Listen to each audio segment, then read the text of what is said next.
नगर निगम चुनावों में गुरुग्राम की जनता डालेगी 2 वोट। नमस्कार दोस्तों, आप सभी जानते हैं कि हरियाणा में नगर निगम चुनावों की घोषणा हो चुकी है और वहीं हर प्रत्याशी डोर टू डोर कैंपेन कर रहा है। लेकिन इस बार गुरुग्राम की जनता के लिए चुनाव बड़े अहम है, क्योंकि इस बार जनता एक नहीं बल्कि 2 वोट डालेगी।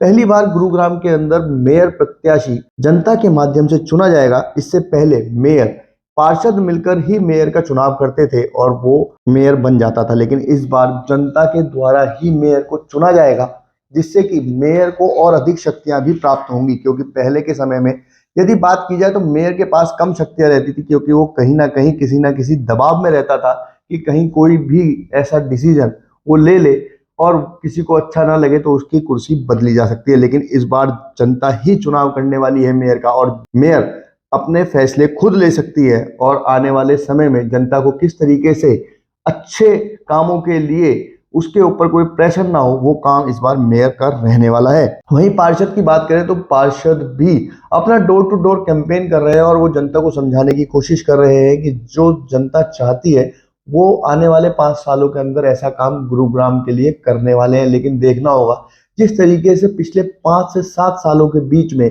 जो नेता जनता के बीच में देखा गया है, जनता उसी का चुनाव करती है, या फिर केवल 10 से 12 दिनों के चुनाव प्रचार के दौरान ही नेता जनता के बीच पहुंच रहे हैं। ऐसे प्रत्याशियों का चयन जनता द्वारा किया जाता है।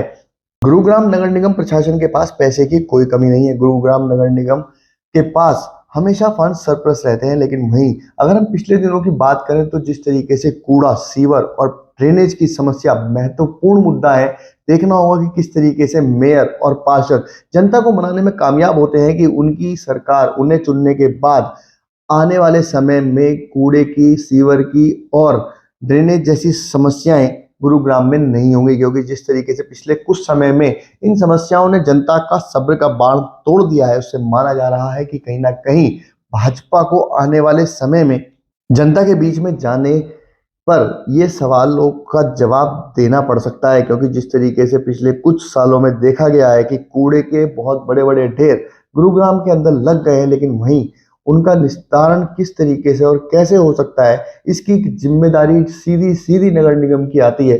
देखना होगा कि गुरुग्राम की जनता जिन प्रत्याशियों को चुनती है, जिन प्रत्याशियों को चुनकर नगर निगम के सदन में भेजती है, उनके पास क्या एक्शन प्लान है आने वाले समय में इन समस्याओं को दूर करने का।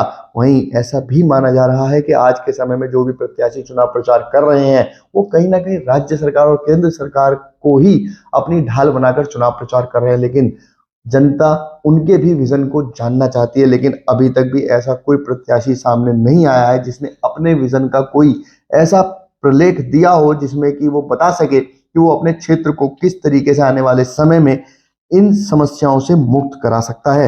जैसे जैसे प्रचार बढ़ रहा है और प्रत्याशी डोर टू डोर कैंपेन कर रहे हैं, देखना होगा कि आने वाले समय में जनता क्या इन बातों पर जवाब मांगेगी, क्या जनता इन बातों को पूछेगी कि क्या आपका एक्शन प्लान है हमें इन समस्याओं से निजात दिलाने के लिए। देखना होगा कि किस तरीके से आने वाले दिनों के अंदर प्रत्याशी जनता के इन सवालों का जवाब देते हुए अपनी ताल ठोकेंगे।